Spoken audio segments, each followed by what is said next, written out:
கர்மா என்பது வானத்தில் எழுதப்பட்ட விதி அல்ல. நீங்கள் தினமும் எடுக்கும் சிறிய சிறிய முடிவுகளின் சேர்க்கையே. நேர்மையாக நடந்தால் உடனே எல்லாம் சரியாகி விடாது. ஆனால் மக்கள் உங்களை நம்ப ஆரம்பிப்பார்கள். அந்த நம்பிக்கையே காலப்போக்கில் வாய்ப்பாக மாறும். இதுதான் கர்மாவின் யதார்த்தம். தவறு செய்தவுடன் மின்னல் விழிக்காது. ஆனால் உறவுகள் உடையும், மதிப்பு குறையும், வாய்ப்புகள் மெதுவாக மூடப்படும். இதுதான் கர்மா அமைதியாக செய்யும் வேலை.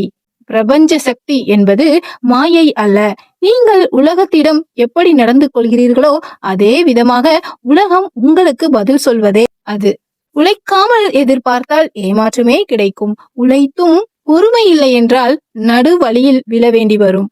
கடந்த காலத்தை நினைத்து வருத்தப்படுவதால் ஒன்றும் மாறாது.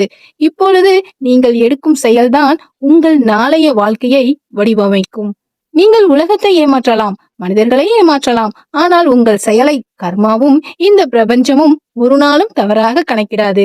இதுதான் வாழ்வியல் உண்மை.